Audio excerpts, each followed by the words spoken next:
Qu'avons-nous vu dans le cours les transformations de l'espace productif et décisionnel en France en géographie en terminale bac pro? Nous avons tout d'abord vu que la France était une puissance économique. En effet, c'est la 5e puissance mondiale, c'est la 3e puissance européenne. La France est un espace de production mondialement reconnu. Et pourquoi cette puissance? Alors, quelles sont les différentes raisons? Tout d'abord, la France est un carrefour. La France est un carrefour, et en effet, elle est du côté, je dirais, des riches, hein, de l'Europe très développée. Nous sommes, je vous renvoie au cours de géographie sur l'Europe, nous faisons partie du cœur économique de l'Europe. Ensuite, au niveau des transports, nous sommes aussi un carrefour. En effet, nous avons des connexions rapides, hein, grâce aux aéroports internationaux, en particulier Paris, le Charles de Gaulle, le TGV, le tunnel sous la Manche, il y a d'autres exemples, mais nous sommes donc en connexion rapide avec le reste de l'Europe. Ensuite, nous avons aussi des villes portuaires. Nous avons une interface mondiale, hein, avec de grands ports européens, tels Dunkerque, Le Havre, Fos-sur-Mer, hein, du côté de Marseille. Et nous avons aussi des façades maritimes importantes, hein. Je rappelle que nous avons une façade maritime sur la Méditerranée, sur la Manche, la mer du Nord et l'Atlantique, hein, ce qui fait 3 façades maritimes, ce qui n'est pas le cas des autres pays européens. Nous sommes donc une puissance économique. Mais cette puissance économique, il y a des profonds changements. Ces changements sont dus à quoi?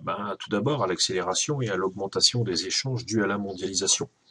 Et nous sommes de plus en plus concurrencés par les pays, et particulièrement par des pays émergents tels que la Chine, l'Inde, le Brésil, etc. Il faut donc rester compétitif et performant pour continuer à être une puissance économique. Alors comment être compétitif et performant? Tout d'abord, il faut agir sur les coûts, hein, sur les coûts de production, et les coûts de production doivent être plus faibles. Il faut aussi axer nos activités sur des produits à haute valeur ajoutée. Il faut aussi axer notre travail sur l'innovation. Tout cela pour rester compétitif. Et donc, tout ça va agir sur les espaces économiques qui vont en effet être redistribués.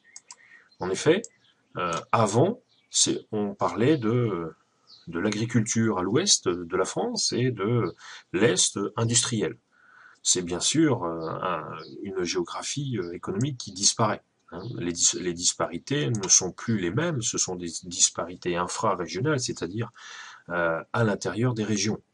On parle maintenant d'espaces attractifs dynamiques.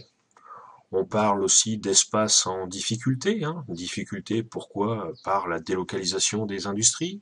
On parle de secteurs en crise économique, particulièrement en agriculture, hein, de déprise. Certains secteurs sont en très grosse difficulté.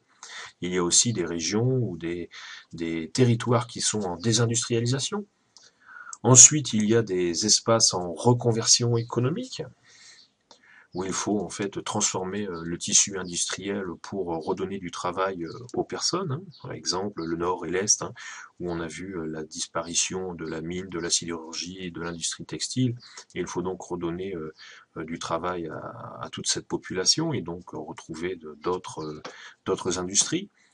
Et ensuite, il y a aussi une concentration agricole, c'est-à-dire certains territoires sont très développés de manière agricole, hein, alors que d'autres sont en déprise.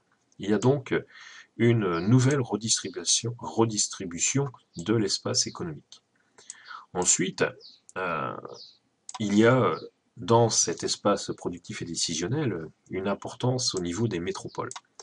En effet, ces métropoles sont des espaces très tertiarisés, c'est-à-dire des activités nécessaires aux industries. Alors, telles que les banques, les assurances, les publicités, la gestion. Et ceci, on appelle cela les fonctions périproductives, c'est-à-dire toutes les fonctions dont l'industrie a besoin. Les métropoles aussi attirent les industries de pointe, hein, par les transports très développés, euh, la présence souvent d'universités où on peut en fait travailler la recherche fondamentale, et aussi la présence souvent dans ces métropoles de main-d'œuvre qualifiée. Ensuite, dans ces métropoles, il y a l'axe du développement. En effet, c'est là qu'on y trouve les technopoles, c'est-à-dire des quartiers où les industries de haute technologie vont venir s'installer. Il y a aussi les pôles de compétitivité, et tout cela ce sont des espaces en fait industriels et tertiaires qui sont donc très compétitifs. Donc en fait, la métropole est véritablement souvent un lieu de développement économique et de production. Ensuite, le secteur agricole. Le secteur agricole, il y a l'ouverture des marchés et donc une forte concurrence. Et donc, il faut être plus fort, plus efficace, donc il faut se moderniser.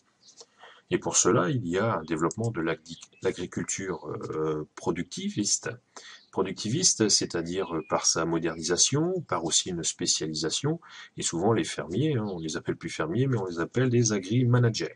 Ils managent plutôt une entreprise agricole. Ensuite, il y a l'agriculture de haute qualité, c'est-à-dire que là, les agriculteurs vont plutôt s'axer sur les produits du terroir, sur le label, pour faire des produits de haute qualité. Et ensuite, il y a l'agriculture qui est en difficulté. Cette agriculture pardon, est souvent de la polyculture. Ce sont des petites parcelles.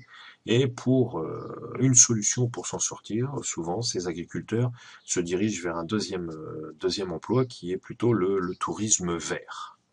Donc voilà en gros ce qu'il faut retenir du cours sur les transformations de l'espace productif et décisionnel en France.